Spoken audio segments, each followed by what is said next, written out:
Je comprends, ça dépend de la volonté du chef. Ou bien, on peut retenir ça. Maintenant, sur ce même point, est-ce que l'ordre de tirer est écrit ou verbal? Est-ce que l'ordre de tirer, si un chef hiérarchique vous donne l'ordre de tirer sur un citoyen, est-ce que vous allez le faire?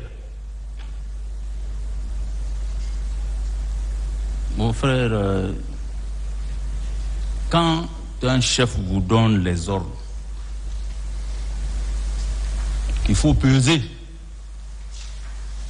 Il faut peser pour savoir si c'est bon pour le bon fonctionnement du service. Et si ce n'est pas dans le sens du bon fonctionnement du service, quand tu exécutes, mon frère, tu es responsable. D'accord. Donc on peut considérer que l'ordre que vous avez reçu pour caserner le militaire était un ordre manifestement légal. Non, on ne peut pas dire légal, oui, parce que c'est sa volonté. Oui, je fais du superlatif, manifestement légal, ou bien? Oui. C'était légal, d'accord, on peut continuer. Monsieur Sano, le jour du 28 septembre, le jour des événements, est-ce que vous avez communiqué avec le président Dadis? J'ai dit à la fin, je suis allé vers lui. Je n'étais pas seul. On était parti pour lui rendre compte. Mais on l'a trouvé dans un état où c'était pas facile de communiquer. Je vais revenir sur l'état.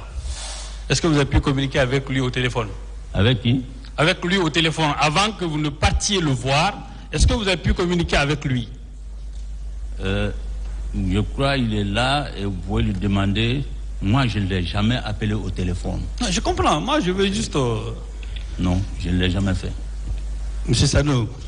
Parce que chaque fois que je veux remonter, je passais par mon chef hiérarchique pour aller vers lui. Monsieur Sano, oui. Mettez-vous à l'aise.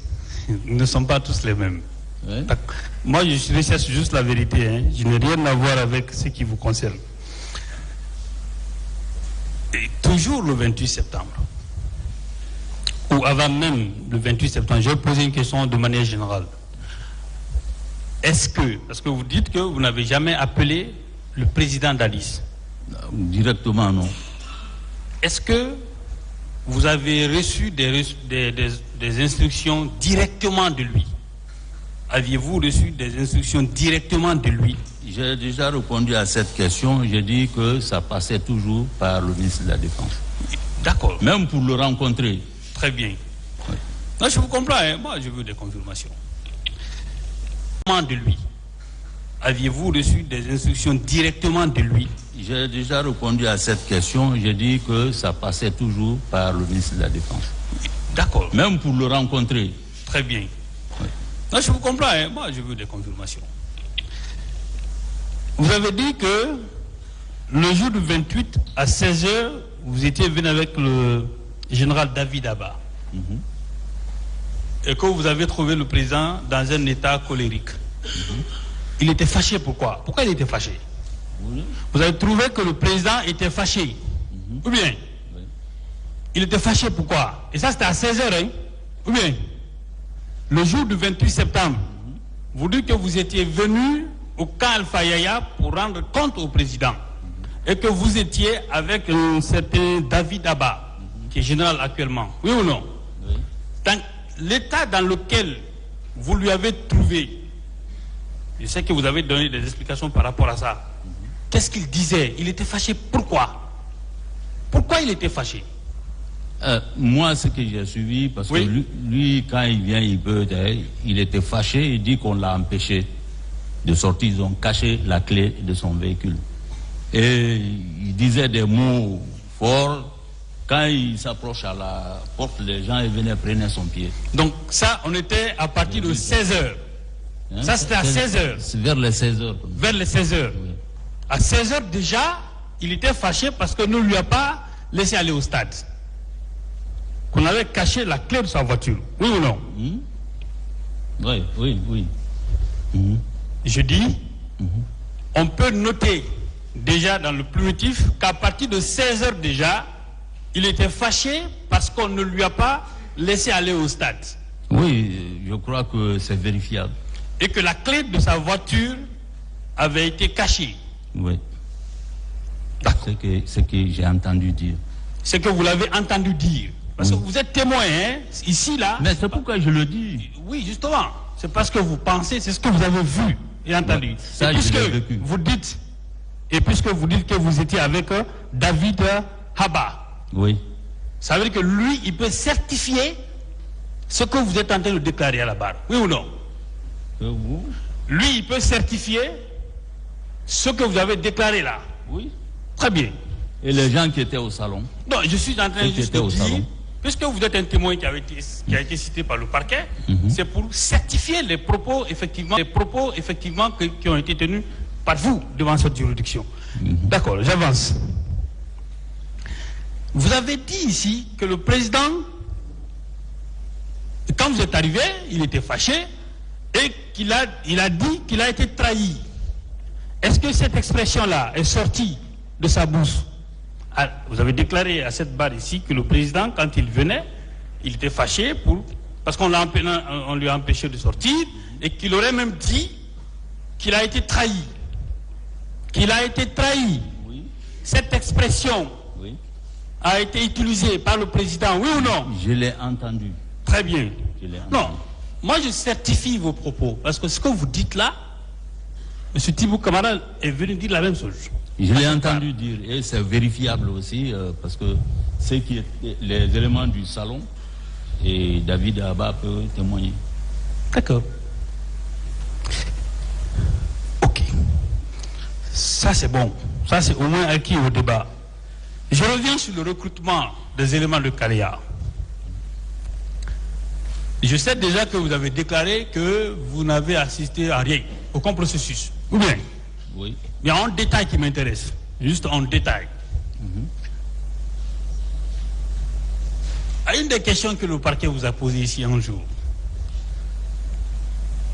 vous avez dit que quand vous avez parlé, quand il s'agissait des questions de recrutement de Kalea, que le général Konaté, alors ministre de la Défense, qui était votre interlocuteur direct, vous a dit que ce n'est pas votre problème, que c'est pour leur propre sécurité. Ou bien? Oui. Que c'est pour leur propre sécurité. Ou bien? Oui. Quand il vous disait ça, vous étiez à deux, non? Est-ce que le président Dadis était là-bas quand il vous disait ça?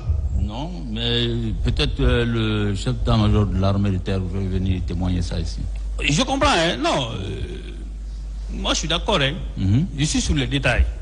Je veux juste dire, donc vous confirmez que quand il disait ça, le président Dadis n'était pas à côté. Ou bien? Le président Dadis n'était pas à côté quand il vous disait de ne pas vous occuper de ça. Non. Puisque vous êtes témoin, puisque à cette barre, vous êtes un témoin de l'accusation, vous ne devez dire que ce que vous avez vu, entendu. Est-ce qu'il vous revient, vous, d'insinuer que si le général Sekouba Konaté dit que c'est leur propre sécurité, que cela signifierait qu'il s'agissait de lui et du président Dadis?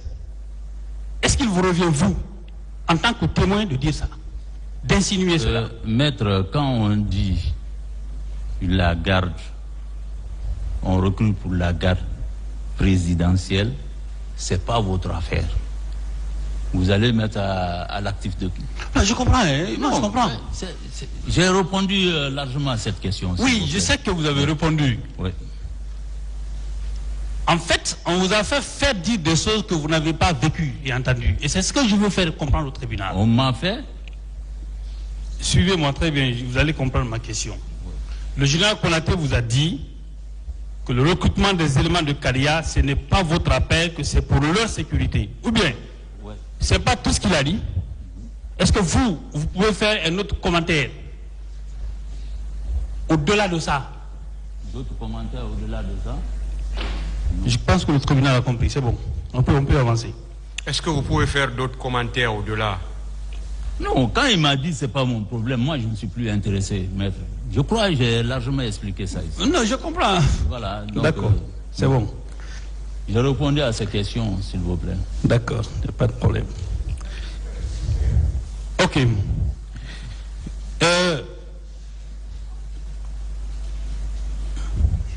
Donc, on peut conclure, je termine avec vous, on peut conclure que durant toute votre fonction, durant tout le temps que vous avez fait en tant que chef d'état-major général des armées, les instructions que vous receviez du président, c'était par l'intermédiaire du ministre chargé de la Défense. Du président, c'était par l'intermédiaire du ministre chargé de la Défense nationale.